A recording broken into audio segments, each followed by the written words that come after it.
ప్రతి ఉదయం దేవుని వాగ్దానం అనే కార్యక్రమానికి ప్రేమతో మిమ్మల్ని ఆహ్వానిస్తుంటున్నాను. ఈ ఉదయకాల సమయంలో దేవుడు మన కొరకు ఏర్పాటు చేసినటువంటి వాక్యభాగము జకర్యా గ్రంథము 10వ అధ్యాయము 12వ వచనాన్ని ధ్యానించుకుందాం. జకర్యా గ్రంథము 10వ అధ్యాయము 12వ వచనాన్ని ధ్యానించుకుందాం. నేను వారిని యెహోవా యందు బలశాలురుగా చేయుదును. క్రీస్తునందు ప్రియమైన దేవుని బిడ్డలారా, ఈ ఉదయకాల సమయంలో దేవుడు మనకిస్తున్నటువంటి వాగ్దానం, నేను వారిని యెహోవా యందు బలశాలురుగా చేయుదును. పరిశుద్ధాత్మ దేవుడు మనకిస్తున్నటువంటి ఈ యొక్క వాగ్దానాన్ని మన ఆత్మీయ జీవితాలకు, మన కుటుంబ జీవితాలకు, మన వ్యక్తిగత జీవితాలకు అన్వయించుకొని ఈ వాగ్దాన ప్రకారము మనము జీవించాలని ప్రభు ప్రేమతో మిమ్మల్ని కోరుచూ ఉంటున్నాను. ఈ యొక్క మాటలను యొక్క అంతరార్థాన్ని, ఆత్మీయ సత్యాలను మనం గ్రహించినట్లయితే, ప్రవక్తలలో ఒకడైనటువంటి జకర్యా ప్రవక్త ఈ యొక్క గ్రంథాన్ని రచిస్తూ ఈ యొక్క మాటలను మాట్లాడుతూ ఉంటున్నాడు. మరి జకర్యా గ్రంథంలో 2 ప్రధాన భాగాలు ఉంటున్నాయి. ఈ యొక్క జకర్యా ప్రవక్తలలో చిన్న ప్రవక్త జకర్యా.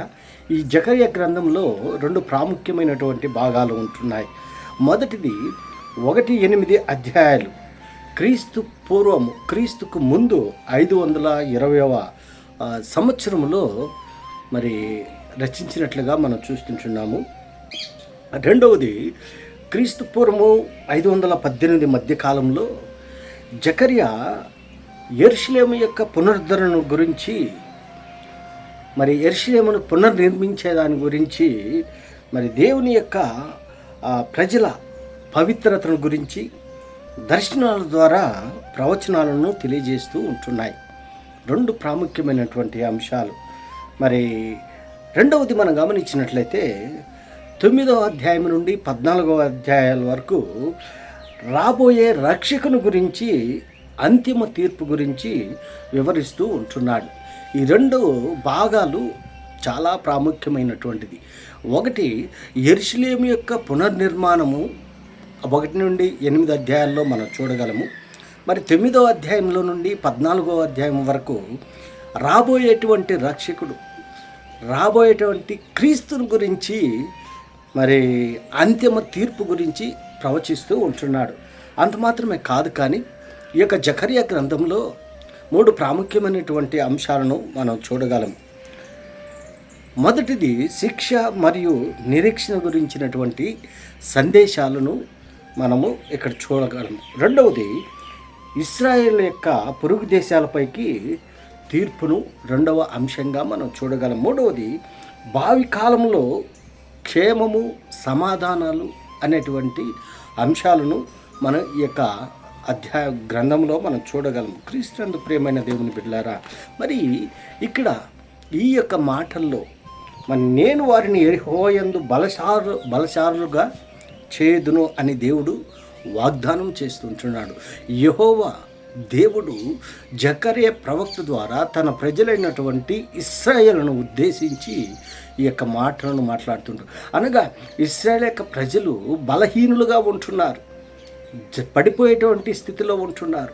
వారి ఆత్మీయ స్థితి దిగజారిపోయినటువంటి స్థితిలో ఉంటున్నది. అందుకే మరి ఆత్మీయంగా వాళ్ళని బలపరుస్తానని జకర్యా ప్రవక్త ద్వారా మాట్లాడుతూ ఉంటున్నారు. క్రీస్తునందు ప్రియమైన దేవుని బిడ్డలారా, మన వ్యక్తిగత జీవితంలో కూడా కొన్ని పర్యాయాలు, కొన్ని సందర్భాల్లో మనము పడిపోయేటువంటి స్థితిలో మనం ఉంటున్నాం, బలహీనులుగా మనం ఉంటున్నాం.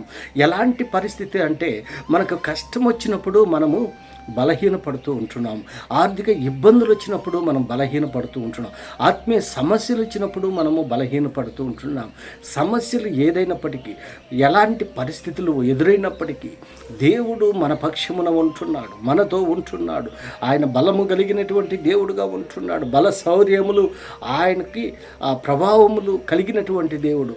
బలవంతుడైనటువంటి దేవుడు. యెషయా ప్రవక్త అంటున్నాడు, బలవంతుడైనటువంటి దేవుడు, నిత్యుడగటువంటి తండ్రి, సమాధానకర్త, అధిపతి అని అతని పేరు పెట్టబడాలని యెషయా గ్రంథంలో ఏ రీతిగా అయితే ప్రవచించాడో బలమైనటువంటి దేవుణ్ణి మనం ఆరాధిస్తుంటాం. బల శౌర్యములు కలిగినటువంటి దేవుడు. అందుకే అంటున్నాడు, నేను వారిని యెహోవా యందు, దేవుని యందు బలశాలురుగా చేయుదును, ఆయన నామమును స్మరించువారు వ్యవహరింతురు.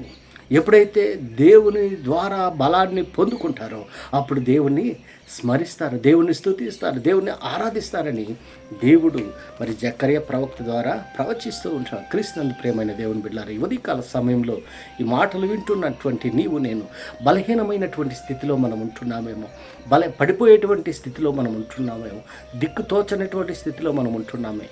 బలం కలిగినటువంటి దేవుడు నీతోనూ నాతోనూ మాట్లాడుతూ ఉంటున్నాడు. మన బలవంతులుగా చేసేదానికి ఆయన సంసిద్ధంగా ఉంటున్నాడు. ఆయన యందు భయభక్తులు కలిగి, ఆయన మార్గాల్లో నడుస్తూ, ఆయన త్రోవల్లో నడుస్తూ, ఆయన యందు నిరీక్షించి, ఆయన యందు విశ్వాసం ఉంచి ముందుకు కొనసాగేటువంటి వారిగా మనం ఉండాలని ఈ కొద్ది మాటల ద్వారా నేను హెచ్చరిక చేస్తున్నాను. దేవుడి యొక్క మాటలను మరెక్కువగా మీకును మీ కుటుంబాలకును ఆశీర్వాదకరంగా దేవుడు మార్చును గాక. ఆమేన్.